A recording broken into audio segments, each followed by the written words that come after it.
Hello guys, मैं अमित कुमार प्रभात। कला series की आज ये तीसरी वीडियो है। हम आगे इसको कंटिन्यू करते हैं। चलिए स्टार्ट करते हैं। अनुकरण के आधार पर कला का वर्गीकरण। अनुकरण के आधार पर कला को दो भागों में बांटा गया है। फर्स्ट, अनुकरण पर आधारित कलाएं। सेकंड, अनुकरण पर आधारित न होने वाली कलाएं। फर्स्ट, अनुकरण पर आधारित कलाओं में चित्र, मूर्ति, काव्य, नृत्य, अभिनय आदि को रखा जाता है। इम्पोर्टेंट, इन कलाओं में सबसे ज़्यादा अनुकरण चित्रकला में पाया जाता है। सेकंड, अनुकरण पर आधारित न रहने वाली कला, वास्तुकला। पाठ्यक्रम के आधार पर कला का वर्गीकरण। इसके अंतर्गत दो प्रमुख बिंदुओं पर कला का वर्गीकरण किया गया है। फर्स्ट, व्यावसायिक कला, कसीदकारी, स्वर्णकारी, बढ़ईगिरी आदि। सेकंड, उदार कला, काव्य, संगीत, चित्र, मूर्ति कला। आगे चलते हैं। प्रयोजन के आधार पर कला का वर्गीकरण। मनोवैज्ञानिकों ने प्रयोजन के आधार पर कला के तीन प्रमुख वर्गीकरण प्रस्तुत किए।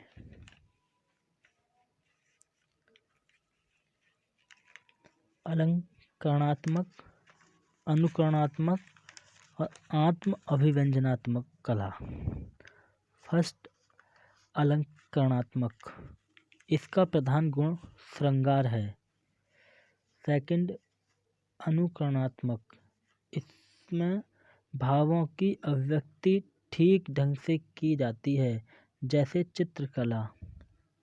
आत्म अभिव्यंजनात्मक कला, इसके अंतर्गत भाव और विचारों का सामंजस्य है, इसी के लिए यह प्रमुख मानी जाती है।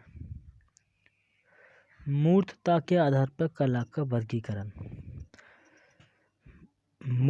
फर्स्ट, मूर्तता। सेकंड, अमूर्तता। फर्स्ट, अमूर्तता मूर्तता।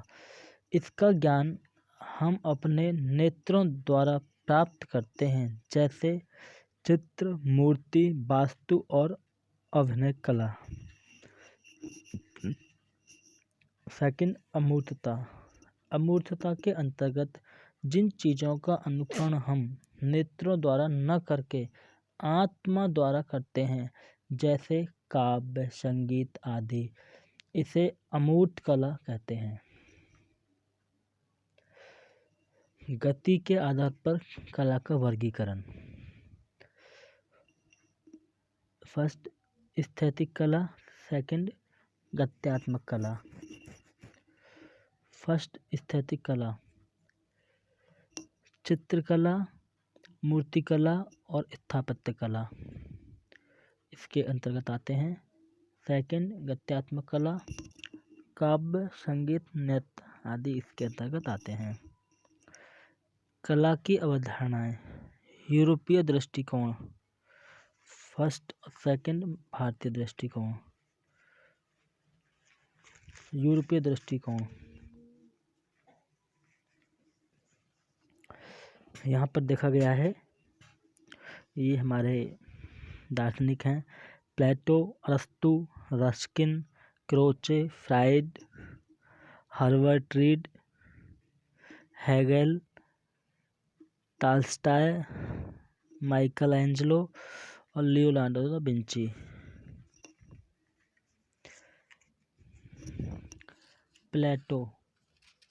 प्लेटो के अनुसार कला सत्य की अनुकृति है।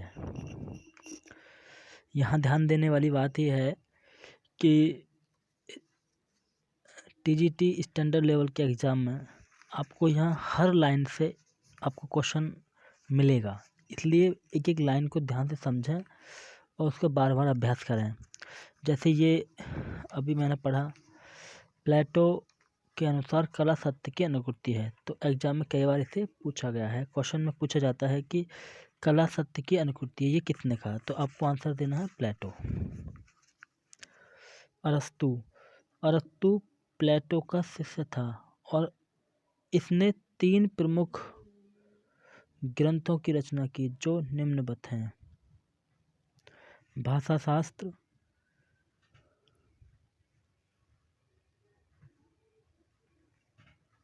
पोएटिक्स और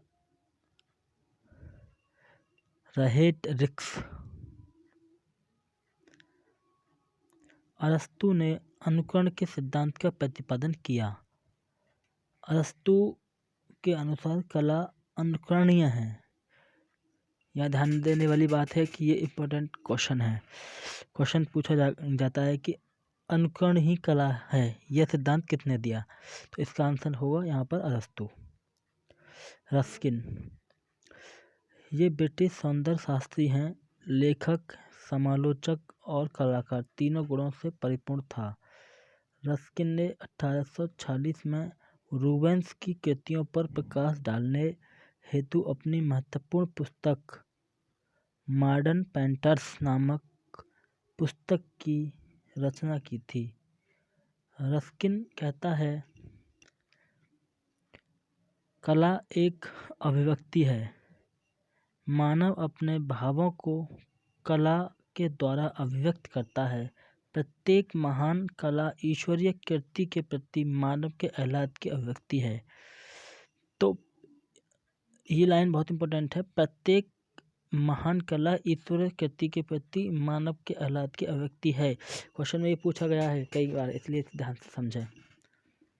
क्रोचे 1867 ईस्वी में इटली में पैदा हुआ था।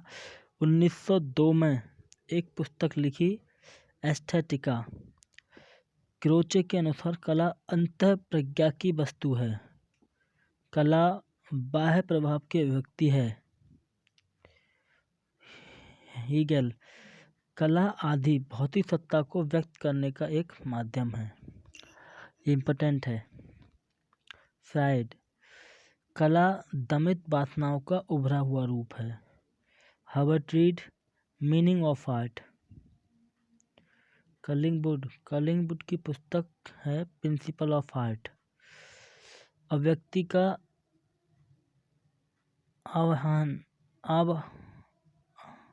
आह्लादन या रंजक स्वरूप कला कहलाता है। टॉल्स्टॉय, ये रशियन सौंदर्य शास्त्री हैं। व्हाट इज आर्ट इनकी पुस्तक है। संप्रेषण सिद्धांत का प्रतिपादन इन्होंने किया। क्रिया, रेखा, रंग, ध्वनि, शब्द आदि के द्वारा भावों की वह अभिव्यक्ति जिससे दर्शक या श्रोता के मन में भी वही भाव जागृत हो सके। इन्होंने ये कला की डेफिनेशन दी है। लियोनार्डो दा विंची, इनका जन्म 1452 में हुआ और इनकी मृत्यु 1519 में हुई। इस संसार में जो कुछ भी सुंदर है एवं जो कुछ भी शाश्वत है वह सब नश्वर है, केवल कला के निमित्त ही शाश्वत है। माइकल एंजेलो, इनका जन्म 1475 में हुआ और मृत्यु 1564 ईस्वी में हुई। इटली के थे ये। इनके अनुसार कला महान कृत्यों की दिव्य झलक की छाया है।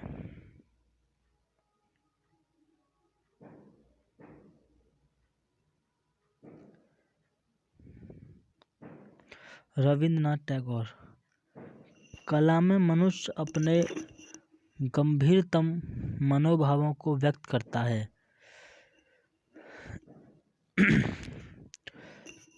रविंद्रनाथ टैगोर जी को आपको ध्यान में रखना है, ये बहुत इम्पोर्टेंट है। जयशंकर प्रसाद, काव्य और कला इनकी रचना है। ईश्वर का संकुचित रूप जो हमें भाव बोध के लिए मिलता है वही कला है, अथवा किसी भी कृति का शारीरिक अथवा मानसिक कौशलपूर्ण निर्माण करना ही कला है। डॉक्टर ज्ञानेंद्र कुमार। अनुभूति की अभिव्यक्ति करना ही कला है। डॉक्टर भोला शंकर तिवारी जी के अनुसार कला में मनुष्य अपनी अभिव्यक्ति करता है। रविन्द्रनाथ टैगोर भी कहते हैं, लेकिन भोला शंकर तिवारी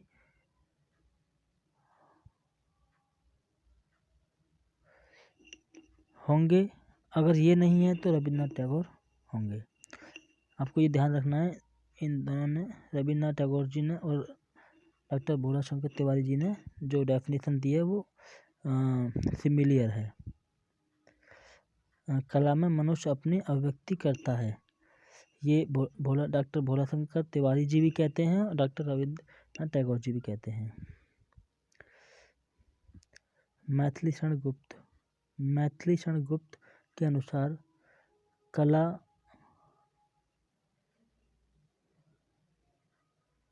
सत्य की उपलब्धि के लिए सत्य की सौंदर्यमयी अभिव्यक्ति है। डॉक्टर श्याम सुंदर दास के अनुसार जिस गुण या कौशल के कारण किसी वस्तु में उपयोगी गुण और सुंदरता का आ जाती है वही कला है। परमानंद चोयल जी के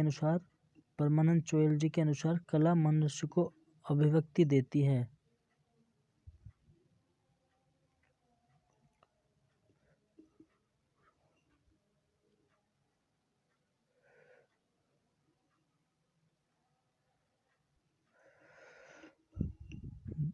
दोस्तों, आज इस क्लास को यहीं तक रखेंगे, इसके आगे कल कंटिन्यू करते हैं। तब तक आप इस वीडियो को बार बार देखें, रिवीजन अच्छे से करें। और ये अभी इस सब्जेक्ट की शुरुआत है, तो अभी इसमें कुछ फैक्ट आ रहे हैं जो आपको बार बार पढ़ने हैं और देखना है। अभी आगे चल के ये सब्जेक्ट और भी ज़्यादा इंटरेस्टिंग और क्रिएटिव हो जाएगा, तो और भी मज़ा आने वाला है आपके साथ इसको पढ़ाने में। और अगर आपको वीडियो से रिलेटेड कोई कमेंट कोई क्वेश्चन है तो आप कमेंट कर सकते हैं। और इस वीडियो को लाइक करें, शेयर करें और अपने दोस्तों को भी इसके बारे में बताएं। तो धन्यवाद। जय हिंद, जय भारत।